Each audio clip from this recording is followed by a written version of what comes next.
فأنا ناصح لإخواني بالصدع بالحق تبيض وجوههم. السكوت في مسألة الحزبية يضرها، فاصدع بما تؤمر وأعرض عن المشركين.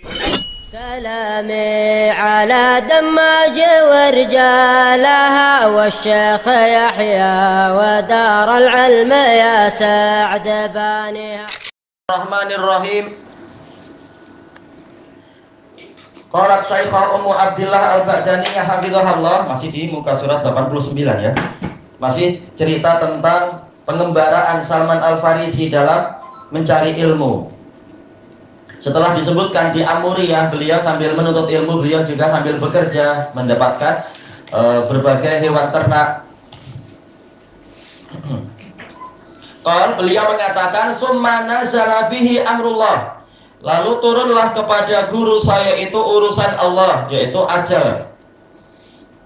Amr di sini maksudnya adalah ajal, sebagaimana misalkan dalam hadis Abdullah bin Amr ibnul As yang diriwayatkan oleh Imam Muslim itu, la tazalu ta'ifatun min ummati dhahirina 'alal haq la yadurruhum man khalafahum hatta ya'tiya amrullah. Tidak membahayakan mereka orang yang menelantarkan mereka atau menyelisihi mereka sehingga datang urusan Allah, yaitu kiamat sughra, berupa angin yang bertiup dari Yaman dan Syam selembut sutra yang mewafatkan orang-orang mukmin. Jadi amrullah di situ maknanya adalah ajal. Falamma hadar, tatkala tanda kematian telah tiba, qulutulah, saya berkata kepadanya, ya fulan, inni kuntu ma'a fulan, wahai fulan, sesungguhnya saya dulu bersama fulan, fa'ausani bi fulanun ila fulan, wa ausabi fulanun ila fulan, summa ausabi fulanun ila fulan. Ilmunya pakai sanad, masya Allah. Masing-masing ulama ada tazkiyah untuk kita belajar kepada dia, sehingga kita tenang kepada siapa belajar, tidak cari ilmu sembarang-sembarang. Fa'ila man tusibi, maka kepada siapa lagi Anda berwasiat untuk saya? Menunjukkan beliau belum pengen pulang kampung untuk buat pondok atau apa. Beliau masih pengen menambah ilmu lagi. Semangat.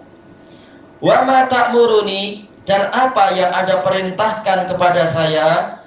Qal ay bunai wallahi ma a'lamuhu asbaha ala ma kunna alaihi ahadun minan nasi amuruka an ta'tiyah. Demi Allah, saya tidak mengetahui ada satu orang pun dari umat manusia yang menjadi seperti keadaan kami, yaitu yang manhajnya sama dengan manhaj yang kami peluk, makunna alaihi, yang kami berjalan di atasnya, amuruka an ta'tiyah, yang saya mampu memerintahkan kepadamu untuk mendatangi dia. Beliau tak tahu kepada siapa lagi. Walakinnahu qad azallaka zamanu nabi, tetapi telah datang kepadamu, telah tiba kepadamu masa datangnya seorang nabi. Wah, ini lebih hebat lagi. Selama ini guru, sekarang bahkan apa, nabi. Carilah nabi itu. Huwa mab'usun bidini Ibrahim, dia diutuskan membawa agama Ibrahim, memperbaharui agama Nabi Ibrahim yang sudah dipesongkan oleh Yahudi dan Nasrani itu, dan juga oleh orang musyrik Makkah yang agamanya dirusak oleh siapa itu? Amir bin Lu'ay Al-Khuzai. Yakhruju bi ardil Arab, dia akan keluar di negeri Arab. Muhajiran ila ardin baina harratain, dia akan hijrah ke sebuah negeri di antara dua batu hitam. Bainahuma nakhl, di antara kedua batu hitam itu ada kebun-kebun kurma. Nakhl ini yaitu pola jamak. Kalau nakhlah itu baru satu kurma. Bihi alamatun la takhfa, pada dirinya ada alamat yang tidak tersamarkan. Ini menunjukkan apa? Segala sesuatu itu pasti ada alamat agar kita tidak tersesat. Bahkan di jalan pun kita perlu lihat alamat. Hati-hati, ada mungkin apa, speed trap atau apa. Ada alamat-alamat ke kanan atau ke kiri atau bagaimana. Alamat itu penting agar kita tidak tersesat jalan. Di antara alamatnya yakulul hadiyah, dia mau memakan hadiah. Wala yakulus shadaqah, namun dia tidak mau memakan sedekah. Sama-sama pemberian, tetapi kalau niat lain maka hukumnya jadi lain. Baina katifaihi khatamun nubuwah, di antara kedua pundaknya, yaitu di belakang tentunya, di bawah tengkuknya itu ada cincin kenabian. Nah, sebagian orang yang pengen jadi nabi tapi tak punya itu, buat berita palsu bahwasanya saya ini sebagai pintu perantara, saya punya alamat kenabian, yaitu tanda telapak tangan di perut saya, buat sendiri. Si siapa itu, Mirza Ghulam Ahmad atau yang lainnya itu, telapak tangan, jangan-jangan kena pukul jin, lahir dengan ada telapak tangan atau apa. Bukan nabi, tapi biasanya orang memang berhayal ingin jadi nabi. Kalau tak mampu ya jadi Imam Mahdi aja lah paling tidak. Orang sering berhayal, ini yang dikatakan apa, hubbuz za'amah, kecintaan untuk menjadi pemimpin, sehingga jadi gila banyak orang memang. Seperti yang sekarang sedang dipopulerkan itu, padahal tak populer juga, tapi biasa namanya media massa suka seperti itu. Siapa itu? Muhammad Qasim. Tahu-tahu di blow up, diberitakan di mana-mana dialah Al-Mahdil Muntazor. Ada yang mendukung, ada yang menentang, dan memang layak untuk ditentang. Kemudian disebutkan di sini, fa in istata'ta antal haqabitil kalbilat faf'al. Maka apabila engkau mampu untuk sampai atau menjumpai negeri tersebut, maka laksanakanlah. Mungkin temui Nabi itu di Makkahnya atau di Madinahnya, cuma tidak disebutkan nama tempatnya, cuma di negeri Arab. Qal summa mata wa ghayyab, lalu beliau meninggal dunia dan beliau dikuburkan. Famakastu bi amuriyata masya Allahu an amkus, lalu saya menetap di Amuriyah sesuai dengan kehendak Allah. Karena apa? Belum ada kesempatan untuk pergi ke negeri Arab, belum ada kemudahan. Summa marrabi nafarun min Kalab, kemudian saya dilewati oleh satu rombongan dari Kalab. Tentunya maksudnya bukan betul-betul anjing ya, tapi apa, dari Bani Kilab. Cuma prakteknya memang mereka kenyataannya jadi anjing nantinya, na'udzubillah, terhadap Salman. Kasihan, jadi beliau dikhianati oleh mereka. Sesuai namanya, na'udzubillah. Tujaron, sebagai para niagawan datang ke Amuriyah yang masuk ke wilayah Europe sana itu. Dia Europe ya, Amuriyah itu. Ankara mana? Turki. Turki ikut Europe, ikut Eropa Turki itu. Bagian Asia sebenarnya. Jadi dia di Sempadan. Sempadan. Ayo, tamam. Kemudian dikatakan di sini, faqultu lahum tahmiluni ila ardil Arab. Maukah kalian untuk membawa saya ke negeri Arab? Wa u'tikum baqarati hadhihi wa ghunaimati hadhihi. Saya akan memberikan kepada kalian lembu-lembu saya dan kambing-kambing saya ini. Masya Allah. Yang penting apa? Dapat ilmu. Saya siap mengorbankan harta benda. Harta benda boleh cari lagi. Baik. Sebagaimana kata para ulama, memang apa? Perlu yang namanya bulghah. Seperti kata Imam Syafi'i, wa bulghatin, yaitu perlu bekal. Imam Syafi'i sampai rela menjual sebagian tiang atau sebagian atap rumahnya. Demikian pula Syu'bah menjual perkakas-perkakas dapur dari ibunya. Yang penting dapat ilmu, nggak masalah. Karena apa? Setiap keutamaan dan pahala yang didapatkan oleh mereka, ibunya juga dapat, ayahnya juga dapat. Qalu na'am, mereka mengatakan ya. Fa'ataituhumuha,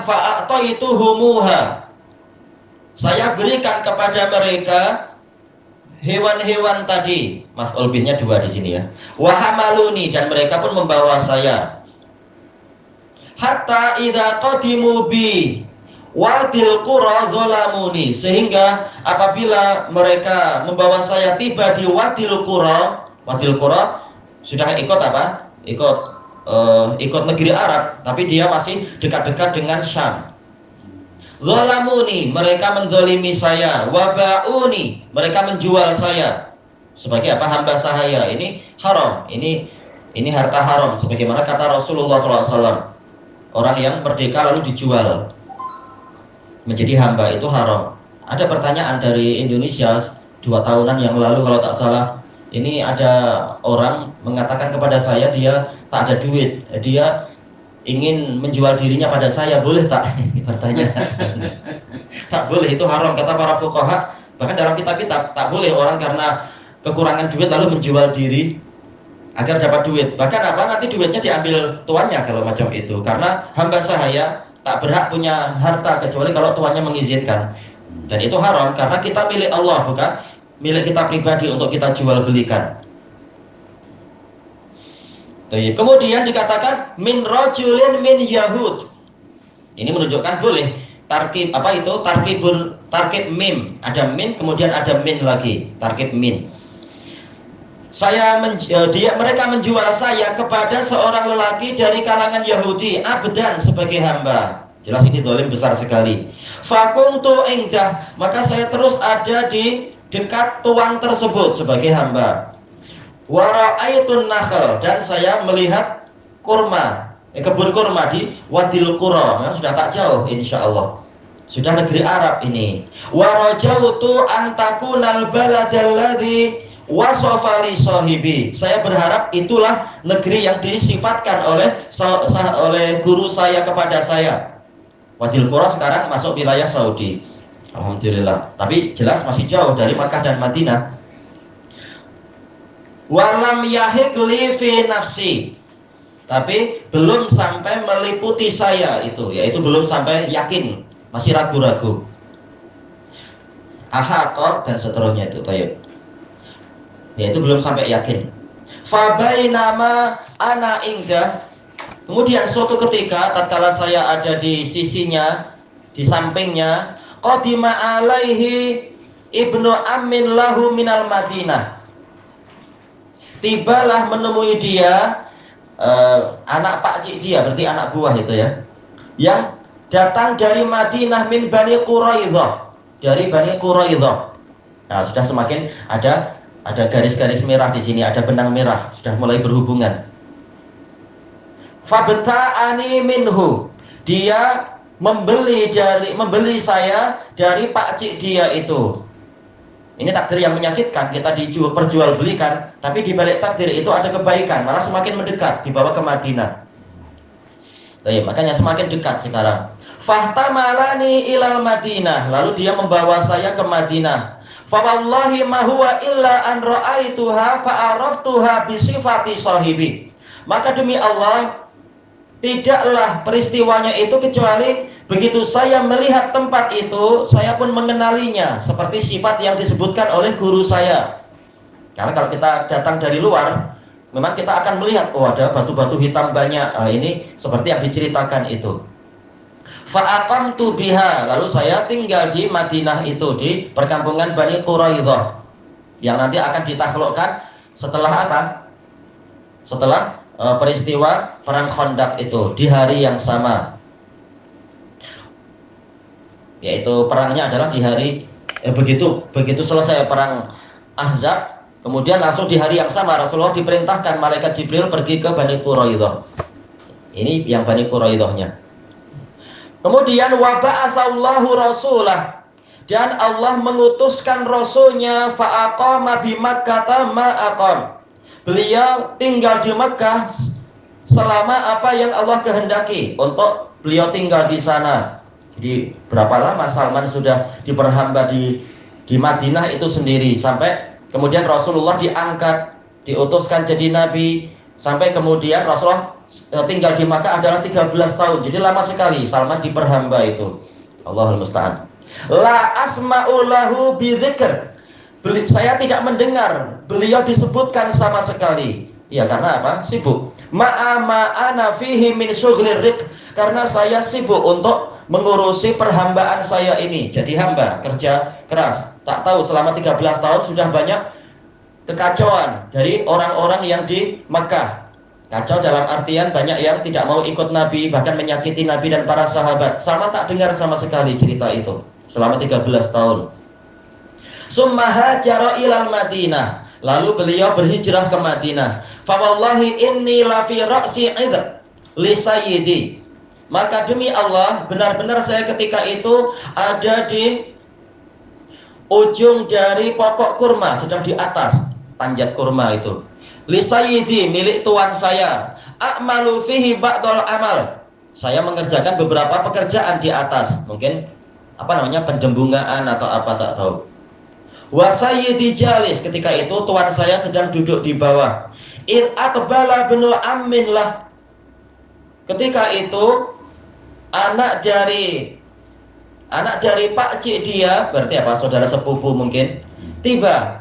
Hatta waqafa alaih, sehingga berdiri di hadapannya. Faqal, fulan qatalallahu Bani Qailah. Wahai fulan, semoga Allah mengutuk Bani Qailah. Bani Qailah adalah Aus dan Khazraj. Karena memang mereka masih saudara seibu. Qailah ini nenek mereka, nenek yang atas-atas itu, datuk. Wallahi innahumul an lamujtami'una bi Quba. Demi Allah mereka sekarang benar-benar berkumpul di Quba. Iya, Rasulullah sudah tiba di Quba. Ala rajulin qadima alaihim min Makkah al-yaum. Mengelilingi seorang lelaki yang tiba menemui mereka dari Makkah pada hari ini, yas'umuna annahu nabi.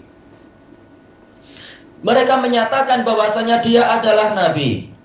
Kenapa dilaknat? Bukankah orang Yahudi mengharapkan datangnya Nabi Muhammad, datangnya nabi terakhir? Ya, karena mereka tetap berharap nabinya adalah dari Bani Israel, bukan dari Bani Ismail yang ma'ruf ada di Makkah itu. Tayyib, makanya mereka tak rela, walaupun mereka tahu memang Rasulullah datang dari sana. Cuma kita bayangkan Salman dengan pencariannya mendengar berita itu seperti apa. Qal falamma sami'tuha akhadhatnil urawa. Tatkala saya mendengar itu, maka saya menjadi demam. Iyalah, sesuatu yang dicari selama ini sampai mengorbankan segalanya. Hatta dzanantu sa'asqutu ala sayyidi, sehingga saya menyangka saya akan jatuh menimpa tuan saya. Demam dan badan bergetar dan seterusnya itu. Qal, kenapa? Kalau fanazatu anin nakhlah, maka saya pun turun tanpa izin. Saya langsung turun dari pokok kurma tersebut. Faja'atu aqulu li bani ammihi dzalik. Mulailah saya berkata kepada sepupu dia itu, madza taqul, madza taqul? Apa yang Anda katakan? Apa yang Anda katakan? Qal fa ghadiba sayyidi, maka tuan saya marah. Falakamani lakmatan syadidah. Dia menampar saya dengan tamparan yang keras. Kasihan. Summa qala malaka wa lihada, apa urusanmu dengan ini? Aqbil ala amalik, yaitu pusatkan perhatian pada pekerjaanmu. Qala faqultu la syai', saya mengatakan tak ada apa-apa. Ya, lebih baik dirahasiakan. Innama aradtu an astathbitahu amma qala, saya hanya ingin mencari kepastian dari beliau tentang apa yang beliau katakan tadi. Titik. Kemudian cerita berikutnya, wa qad kana indi syai'un qad jama'tu. Saya memiliki sesuatu yang telah saya kumpulkan. Yaitu apa? Ini jadi harta saya dengan seizin tuan saya, mungkin makanan-makanan dan sebagainya. Kata Syekh Yahya ketika membahas hadis ini menunjukkan hamba sahaya boleh punya harta apabila tuannya mengizinkan. Sementara hadis yang lain telah kita lewati bahwasanya yaitu apa? Kalau seseorang menjual hambanya, maka harta hambanya itu adalah milik si tuannya yang menjual, kecuali apabila si pembelinya mensyaratkan memiliki harta itu. Para ulama mengatakan ini menunjukkan hamba sahaya tak boleh punya harta. Cara menggabungkannya itu tadi, kalau tuan mengizinkan boleh, kalau tuan tidak mengizinkan ya tak boleh. Falamma amsait akhadtu, tatkala saya masuk di waktu petang, sudah selesai kerja seharian istilahnya ya. Lalu saya mengambil harta yang saya miliki itu, mungkin makanan atau apa. Summa dhahabtu ila Rasulillah sallallahu alaihi wasallam wa huwa bi Quba. Lalu saya pergi menemui Rasulullah SAW ketika itu beliau di Quba. Ini rihlah untuk mencari ilmu. Walaupun tidak sampai jaraknya terlampau jauh, tapi ini rihlah juga. Fadakhaltu alaihi, lalu saya masuk menemui beliau. Faqultu lahu innahu qad balaghani annaka rajulun shalih. Salman mengatakan kepada Nabi Muhammad SAW, sesungguhnya telah sampai kepada saya berita bahwasanya Anda adalah seorang lelaki yang soleh. Wa ma'aka ashabun laka ghuraba, dan Anda disertai teman-teman Anda orang-orang asing, ya para muhajirin. Dzawu hajah, yang punya keperluan. Jelas mereka meninggalkan harta di Makkah. Wa hadza syai'un kana indi lis-shadaqah. ini sesuatu yang menjadi milik saya, ini saya niatkan untuk sedekah. Fara'aitukum ahaqqa bihi min ghairikum. Saya memandang kalian itu lebih berhak mendapatkan daripada selain kalian. Qala faqarrabtuhu ilaih, lalu saya dekatkan harta tersebut kepada beliau. Mungkin apa? Berupa makanan, buktinya nanti disuruh makan kan? Karena tujuannya itu, dia tidak memakan sedekah. Faqala Rasulullah SAW li ashabihi kulu wa amsaka yadahu falam yakul. Rasulullah bersabda kepada para sahabat beliau, makanlah kalian, makanlah oleh kalian. Dan beliau menahan tangannya, beliau tidak ikut makan. Baik. Tatkala Rasulullah tidak ikut makan, tapi beliau menerima sedekah tadi untuk sahabat yang lain, menunjukkan sedekah hamba sahaya itu sah. Rasulullah tidak menolak, cuma beliau tidak makan saja. Tapi masalah sedekah tidak ditolak, yaitu sedekahnya sah. Baik. Padahal hamba sahaya tidak wajib sedekah, berarti ini sedekah apa? Sedekah mustahabah. Nah, dari sinilah para fuqaha, dan ini yang dirojihkan oleh Syekhuna Yahya, bahwasanya sedekah yang mustahabah pun Ahlul Bait tidak memakannya. Sebagian ulama yang lain mengatakan zakat itu memang tak boleh dimakan oleh ahli bait. Tetapi kalau sedekah mustahabah boleh. Tapi dengan hadis ini jelas sekali bahwasanya Rasulullah tidak memakan sedekah, padahal ini sedekah dari seorang hamba sahaya, sedekah yang mustahabah bukan wajibah. Berarti memang tak boleh. Karena Allah memang ingin menyucikan Ahlul Bait dari kotoran-kotoran makanan, kotoran harta. Karena zakat dan sedekah itu adalah kotoran, kata Rasulullah SAW. Untuk jenis dari kalangan ahli bait, memang mereka lain dari orang macam kita dari masalah ini. Tapi yang paling utama adalah yang paling bertakwa tentunya. Baik, kemudian faqultu fi nafsi hadhihi wahidah. Saya berkata pada diri saya sendiri, ini satu alamat. Summan saraftu anhu fajama'tu syai'a. Lalu saya berpaling dari beliau, yaitu pulang lagi. Selanjutnya saya kumpul-kumpul lagi. Jelas mengumpulkan harta untuk hamba saya itu perlu waktu. Jadi kita lanjutkan besok-besok. Biarkan Salman kumpul harta dulu. Waktunya habis.